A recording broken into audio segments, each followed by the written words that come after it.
Le pensophone. Écoutez, il y a tant à voir.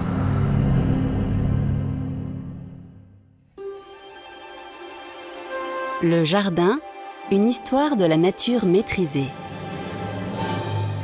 De Émilie Dumaret, avec L'éléphant, la revue de culture générale. Lieu de culture avant tout utilitaire, comment le jardin est-il devenu une œuvre d'art ? Épisode 1. Plus de 80% de Français possèdent aujourd'hui un espace dédié au jardin.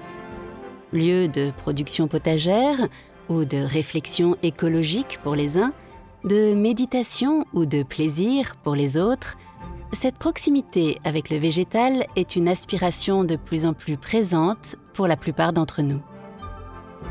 L'histoire des jardins est indissociable de l'histoire des hommes. Aussi, avec le retour des beaux jours, passons en revue l'évolution des jardins européens. Cultiver ou entretenir un jardin nécessite que l'on soit présent au même endroit au fil des saisons. Ce qui nous semble une évidence s'impose avec la sédentarité de l'homme dans le croissant fertile au Proche-Orient, au Néolithique, vers 10 000 avant notre ère. C'est là que nous décelons les premières traces de jardins. Ceux-ci remplissent alors une fonction essentiellement utilitaire, cultiver pour se nourrir avec l'apparition des premiers outils. Progressivement, l'homme prend conscience du potentiel esthétique et découvre la possibilité du jardin d'agrément.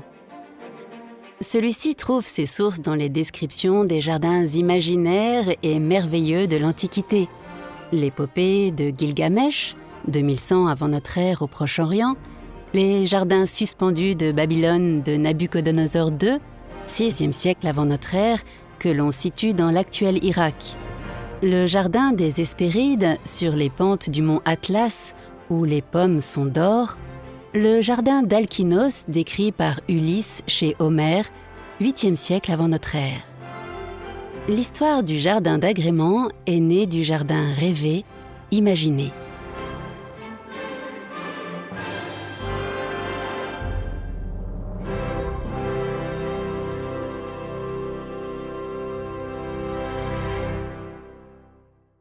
Les premières graines. Dans la Grèce antique, le jardin est le lieu d'enseignement et de réflexion philosophique. Le bois sacré est laissé au naturel et dédié à un dieu ou à un héros. Pas de jardin sans connaissance des plantes. L'invention de la botanique est attribuée à Aristote et à son élève Théophraste, 4e-3e siècle avant notre ère, avec ses ouvrages De Historia Plantarum et De Causis Plantarum.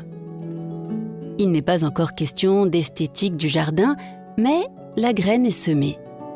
Chez les Romains, le jardin d'agrément existe bel et bien dans une ville comme Pompéi, 2e siècle avant notre ère.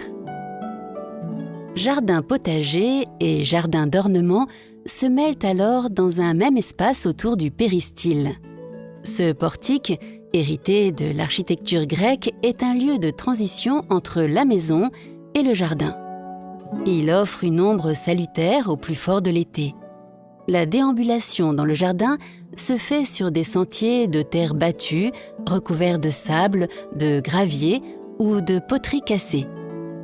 Déjà, le massif existe, délimité par des bordures en roseaux. Les plantes, au feuillage persistant, sont légion. Lierre, laurier, acanthe, buis, thym, romarin. Ces plantes persistantes rendent le jardin immuable été comme hiver et en facilitent l'entretien. Pas de fleurs fanées à couper. L'horticulture étant encore peu développée. L'un des plus merveilleux jardins de cette période est celui de la Villa d'Adrien à Tivoli, non loin de Rome, 118 et 138 de notre ère. Ce vaste jardin de 80 hectares reproduit les sites et les paysages admirés par l'empereur. Au Moyen Âge, le jardin prend un nouvel aspect. le jardin de paradis mêle esthétique et contrainte de surface, mais il est avant tout utile. Le jardin médiéval nous est sans doute plus familier, car il a été fréquemment reconstitué. On peut aujourd'hui voir les jardins des Cinq Sens d'Ivoire, Haute-Savoie, de Cluny, Paris, du Rivaux, Indre-et-Loire, le jardin clos de Bois-Richeux, Eure-et-Loire, le jardin des Neuf Carrés de Royaumont, Val d'Oise.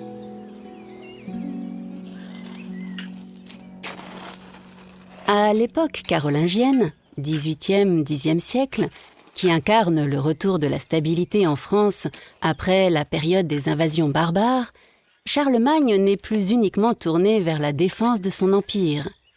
C'est dans ce contexte, vers 812, qu'est rédigé le Capitulaire de Willis, recueil de 94 plantes tinctoriales, arbres, arbustes, légumes, dont la culture est ordonnée par le souverain. On y trouve poireaux, sauge, garance, ail, aneth, lin, lys, mauve, panais, melon, etc.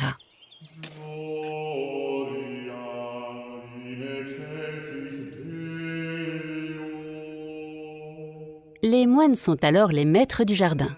Le plus ancien jardin médiéval connu est celui de l'abbaye de Saint-Gall en Suisse, 820. Il est clos, Hortus conclusus, dans le cloître, rythmé de 9 massifs carrés formant une croix qui accueille en leur centre une fontaine, l'eau étant synonyme de pureté. En général, au jardin du cloître s'ajoute l'hortus, potager, le viridarium, verger, et l'herbularium, jardin de plantes médicinales appelé aussi simple. Ce jardin fait partie intégrante de la vie spirituelle du monastère. C'est un espace de méditation qui magnifie la nature. Il est une métaphore du paradis, ce jardin d'Éden décrit dans la Genèse.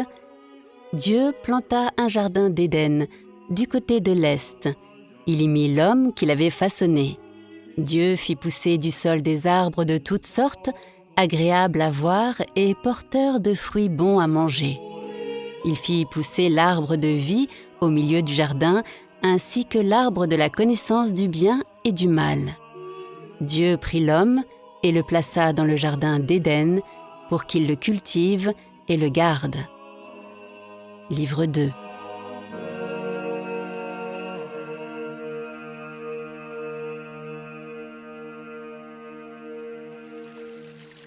Hors des monastères, des jardins profanes agrémentent les demeures des seigneurs.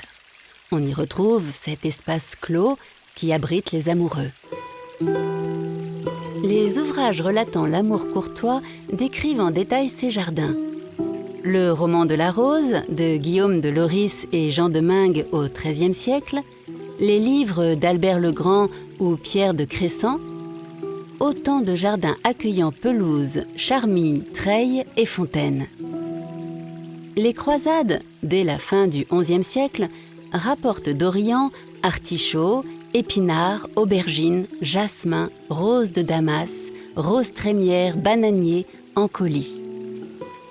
L'observation des jardins orientaux, où les mathématiques et le génie hydraulique règnent en maître, suscite de nouvelles inspirations pour la forme des jardins.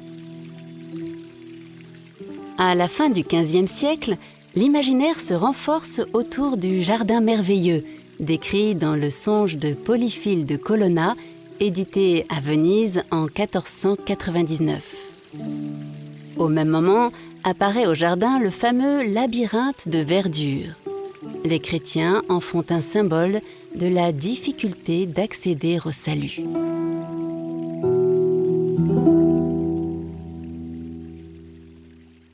Vous venez d'écouter le premier épisode de cette série.